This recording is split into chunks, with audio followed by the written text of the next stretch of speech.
Hello, everybody. Ryan Carpenter here with No BS Golf, presented to you by P45 Knuckle Down Golf. And here we are, PGA Championship week.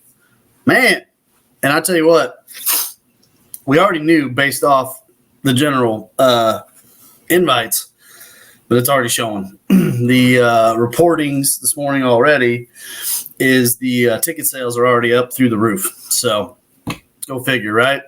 You get the best players possible all in one place, and all of a sudden the fan interest just jumped through the roof, as if that was like, something hard to figure out. I don't know. So it is it's going to be fun. Tiger's already been on the grounds, so they've shown that.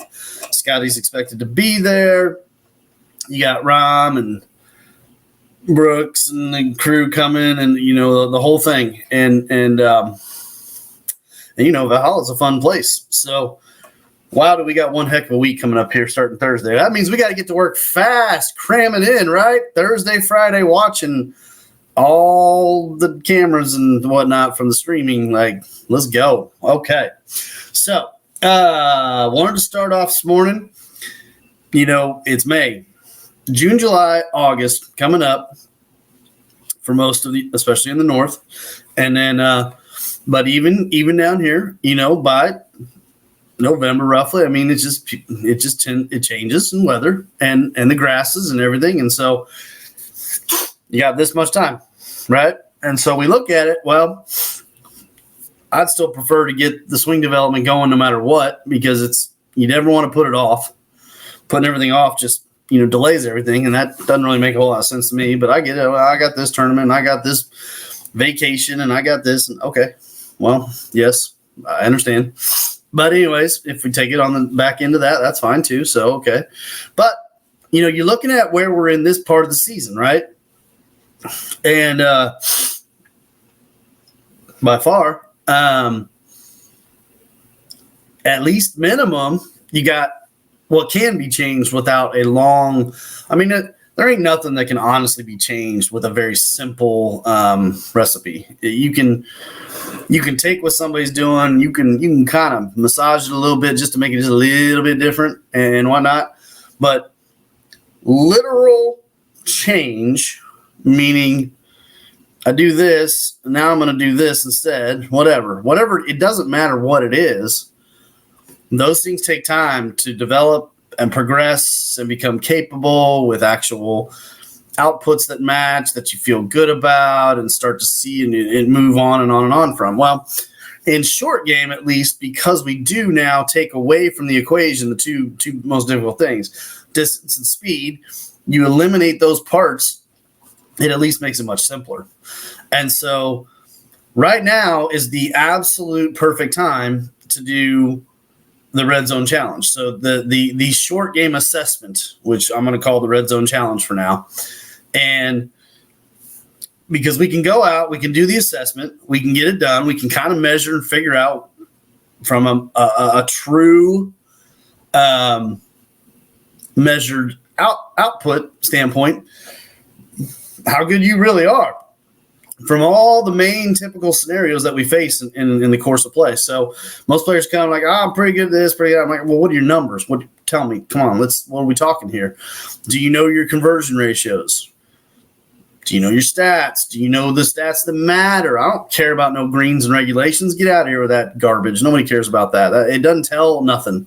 It's not a meaningful stat. There's way more to it than just a GIR and a fairway hit.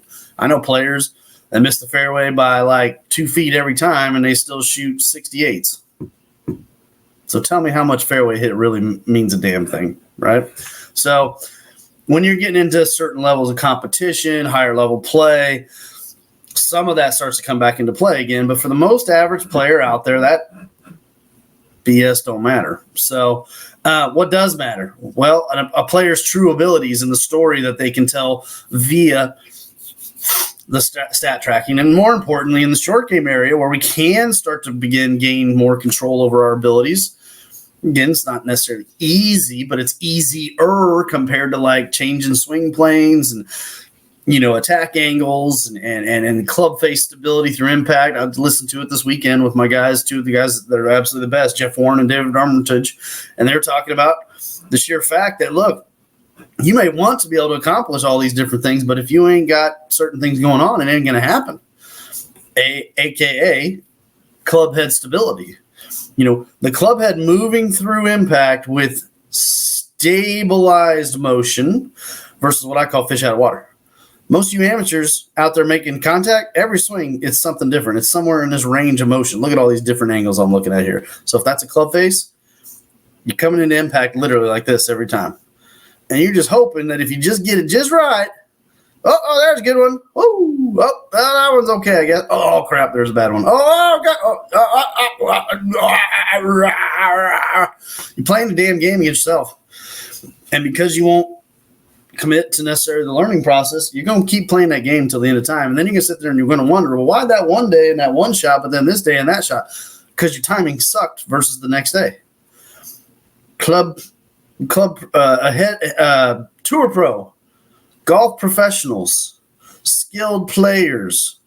Look how steady that looks, right? That's a club passing. Imagine that passing through impact, right? Look how steady. A steady, stabilized club.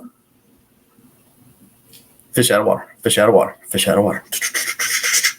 Y'all hitting the golf ball with a fish out of water right now, and that's why it goes all over the damn place. That's the easy way to explain it. The evaluation lesson will help you understand the specifics to that for you as an individual. That's why you got to take that evaluation lesson.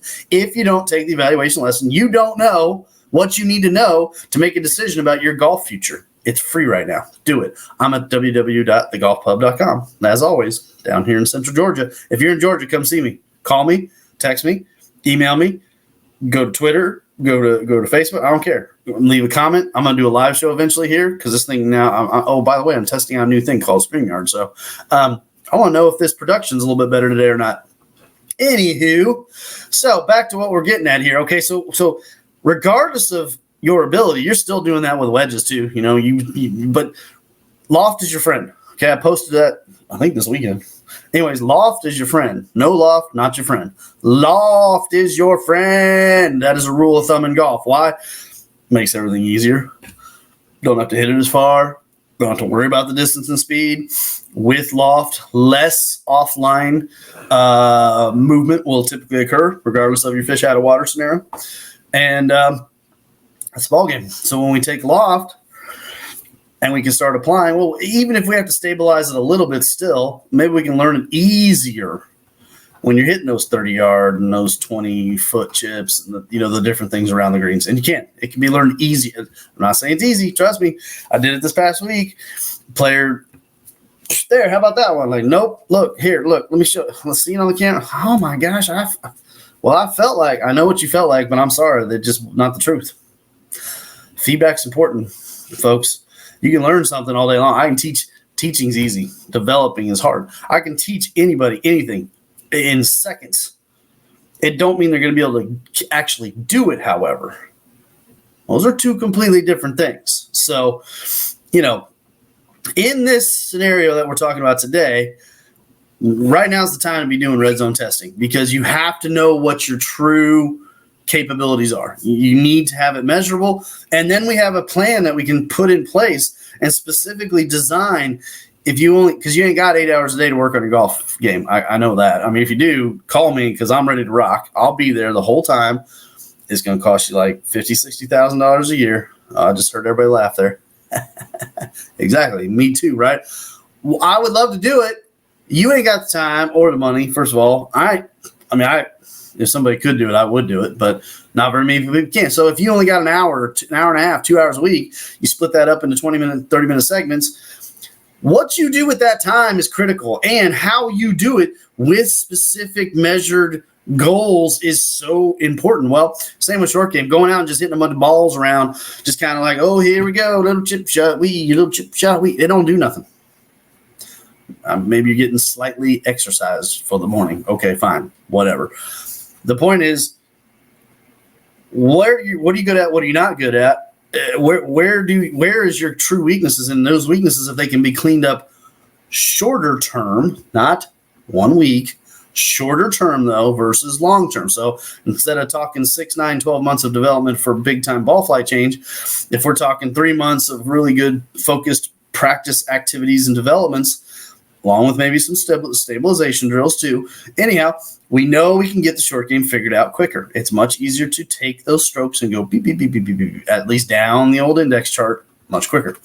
And that's why it's time. Right now is the time because you have the season in place now.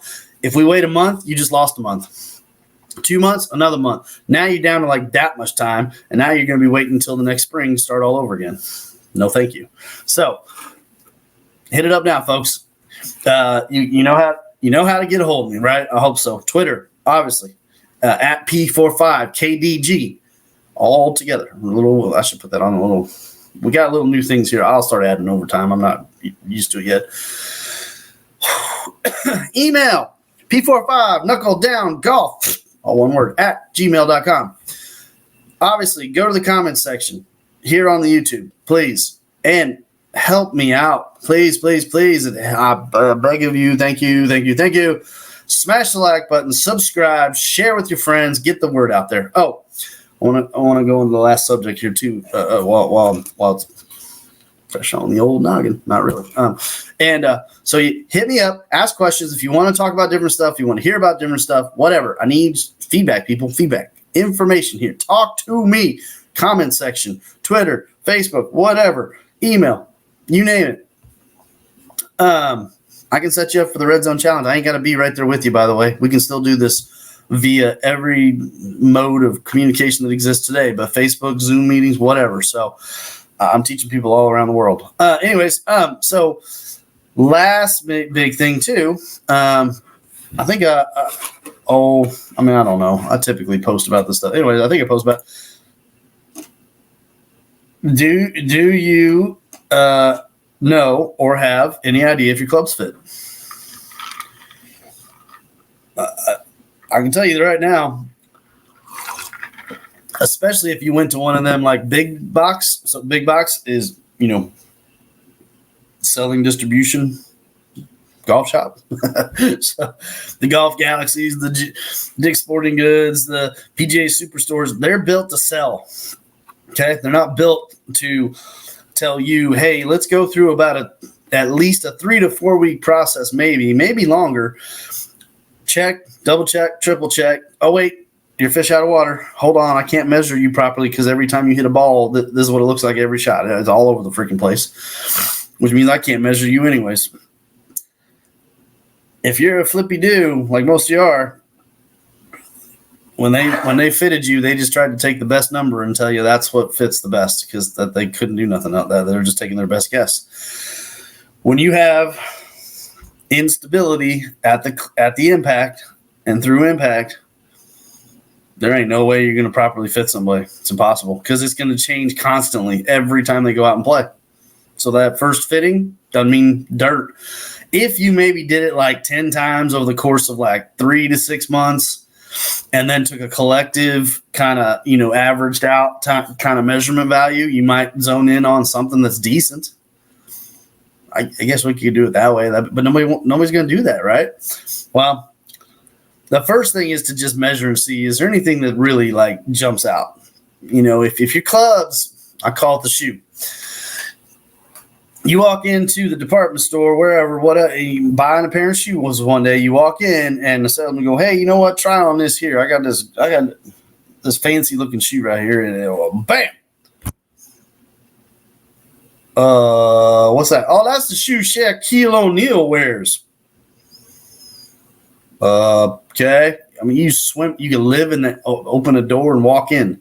It's size 24 or whatever. You can put 9 feet in that damn thing. The point is you can put your foot in it. Doesn't mean it fits. And it. You wouldn't function very appropriately. You could try. You could make it work, but it would suck. Well, that's golf clubs basically as well. Depending upon your swing pattern, especially. Your pattern is the biggest thing, hands down. All this other crap about speed, I got news for you. Look, here, again, if your club face strikes the golf ball in all kinds of different angles and variations every time, then none of that data is telling us anything about speed and spins and crap that relate to all the stuff that matters when fitting that. If it's not highly consistent, it don't make a bit of damn difference. It's BS. You can guess. You can take your best guess. That's it. So I'm more interested in the beginning, especially the first session, length and how much that might affect what you can and can't do. It's a big one. That one's the most egregious of everything that exists. Grip size is so important. Oh my gosh, I can't even begin to. I could write a book maybe on grip size and why nobody knows how to fit it correctly and how it F's people up badly because it's the most overlooked thing in fitting. Lie angle, yeah, yes and no. We definitely don't want it to be. I mean, we know why it's going to be super toe heavy, other than the toe down effect, which Ping introduced, 50 years ago, whatever it was. But it's a trickier subject. That one's a harder one. I'm not looking for near as much of that in the first sessions. If we get stabilized club head, if we get stabilized output from stabilized club head, then we can start diving more deeper into some of those higher level details. Shaft flex, just a generality, because honestly, there's no such thing as regular flex anyways. Every damn company that stamps a little letter on that freaking shaft has got a different way of measuring it, which means you could take 10 different damn regular shafts, and they're not all doing the same things. So, be careful what you get sold and told, but especially the big boxes and the quick fits. I call them the quick fits. I don't quick fits. I don't quick fix with an X, and I don't quick fit with a T either. I want to do it right. You're investing in a set of clubs that can last you a very long time, and they need to match you appropriately. Most of the time, we're going to test that kind of stuff out for at least 3 to 4 weeks minimum. And honestly, I mean, it took, like 5 damn years for Nike to make a club that Tiger would even consider playing. So, yeah, I know, he's better. Anyways, you still need to be checked. You still need to be looked at. Right now is the time to be doing all this stuff. Well, fitting we can do technically anytime. I like to fit. I like to check fit. So there's a difference. Check fit versus fit. Okay.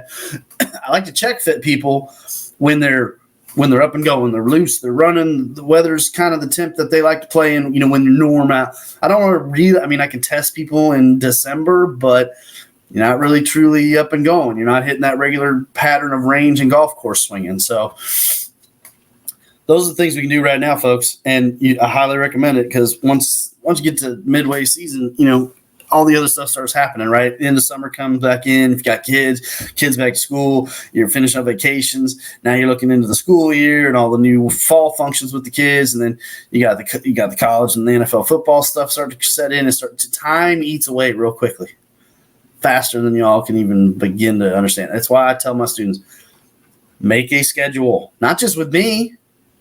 Yeah, it's important. If you're going to come back every 2 weeks, boom, put it in the books, done. That's your time. That is your time. That is your lesson. And again, it's not based off of time.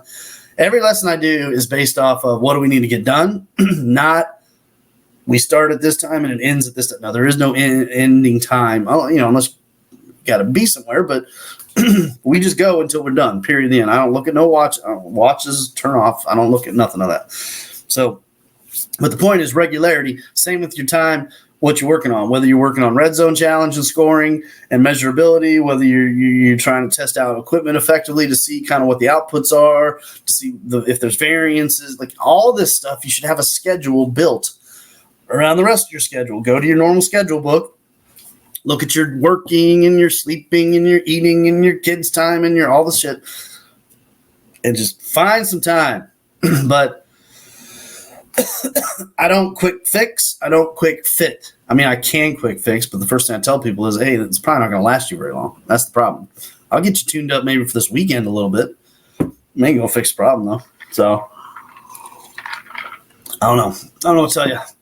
But right now we can at least test. We can red zone challenge. We can basically short game assess, club fit, assessments. That's what it really comes down to. So evaluations also are important. If you're tired and it's another season, you already started off, you're dang frustrated and the same crap as every year for the last 5, 10, 15, 20 years. By the way, I don't care.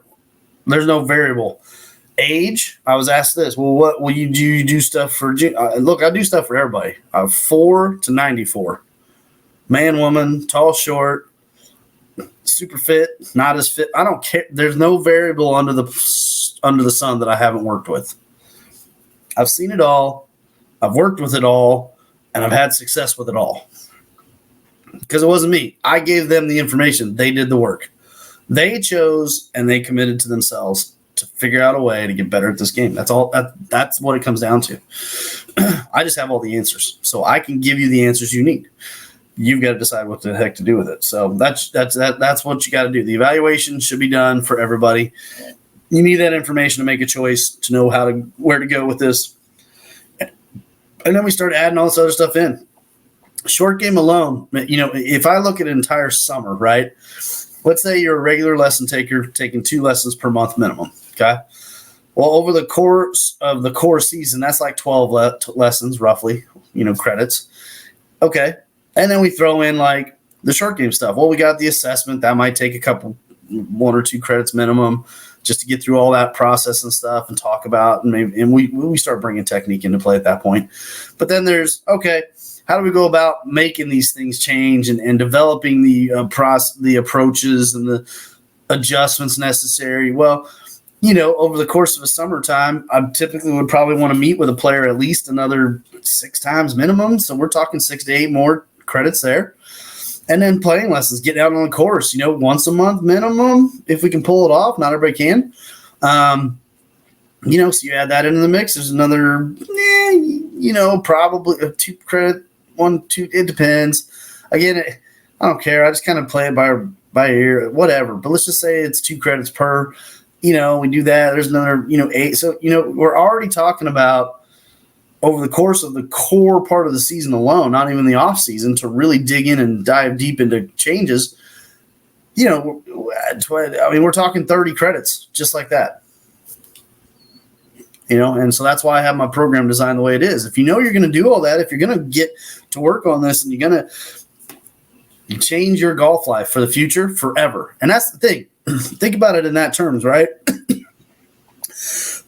Pardon me. The first 3 to 6, maybe 6 to 9, maybe 9 to 12 months. That first time period is the hard part. Once we get past that, this stuff lasts forever. Okay.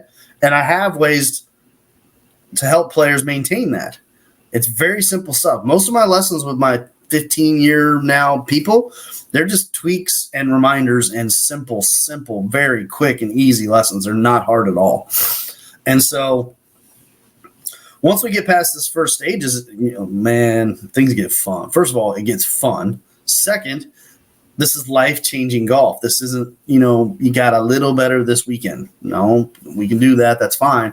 This is life-changing. This is dropping 20 index spots if you want, or 10 index spots, or whatever your numbers might be.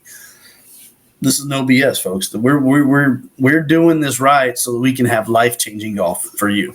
So sign up for the evaluation lesson. It is still currently free for anyone here in the area, or we can do it via Zoom and FaceTime. I don't care. And that information is critical. So, but yeah, those are the things that were on my mind because that's what we're doing right now. I've been doing the assessments, both checking the clubs and checking the short game. But no quick fit, no quick fix. So that's no BS golf, folks. Anyways, hit me up. Smash the like, subscribe, share, Twitter, Facebook, everything. I'm around. It's time to go get to work, folks. This is Ryan Carpenter, No BS Golf, presented to you by P45 Knuckle Down Golf. Take care, folks.